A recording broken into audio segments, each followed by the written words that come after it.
Firman Allah Subhanahu wa taala lagi, a'udzubillahi minasyaitonirrajim, wa ta'awanu 'alal birri wat taqwa. Bantu-membantulah ke atas kebajikan dan takwa. Sahlah di sini daripada Rasulullah sallallahu alaihi wasallam, di mana Rasulullah sallallahu alaihi wasallam bersabda, wallahu fi 'aunil 'abdi ma kana al-'abdu fi 'auni akhihi. Allah Subhanahu wa taala bersama dengan bantuan selagi hamba membantu saudaranya yang Islam.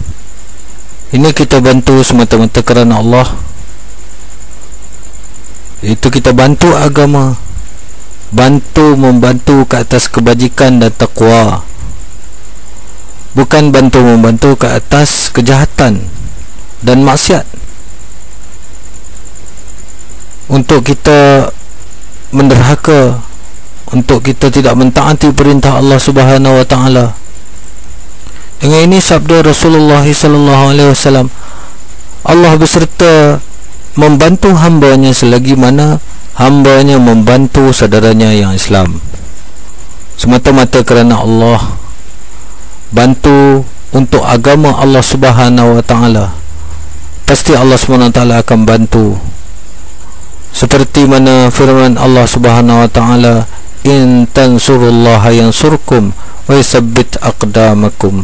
Sekiranya kamu membantu agama Allah, nescaya Allah akan membantu kamu. Ini dengan pengertian bahawa kita membantu saudara-saudara yang Islam yang lain, menunjuk kepada kebaikan, kebajikan, mengajak kepada kebajikan, taat kepada perintah Allah. Itulah sebenarnya yang mana Rasulullah sallallahu alaihi wasallam bersabda lagi, man dalla ala khairin falahu mithlu ajru fa'ilih. Barang siapa yang menunjukkan ke atas kebaikan kepada saudara dia, nescaya akan dapat seperti mana pahala yang diperolehi oleh yang dilakukan oleh orang yang mengikuti kita.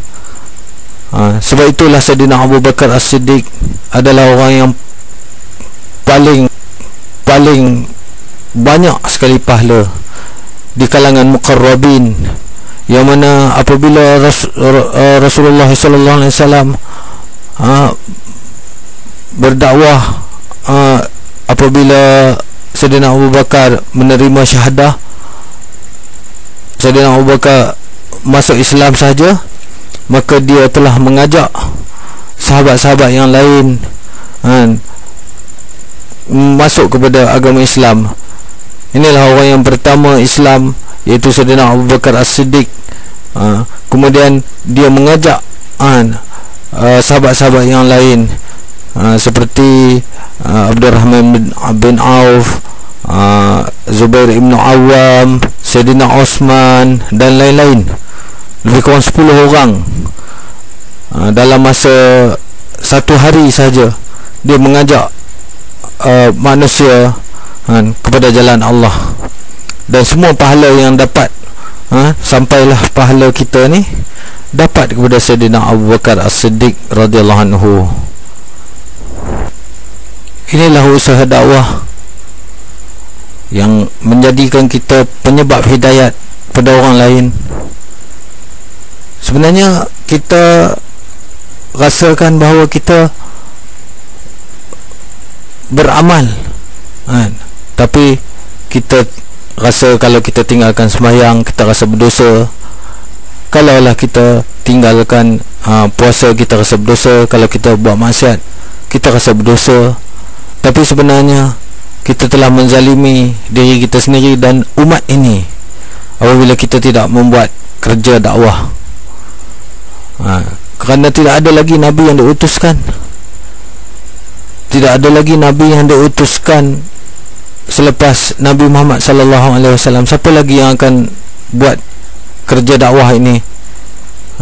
Kalau kita sangat kuranglah orang yang buat kerja dakwah ni kan, jadi penyebab hidayat.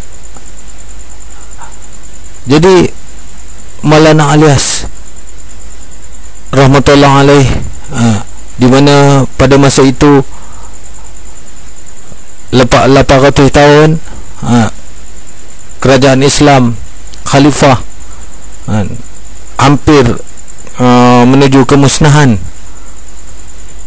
di mana orang-orang Islam telah kalah dalam peperangan. Maka di sinilah ubah ideologi barat, yang mana barat memerintah, barat menjajah, pemikiran kita dijajah,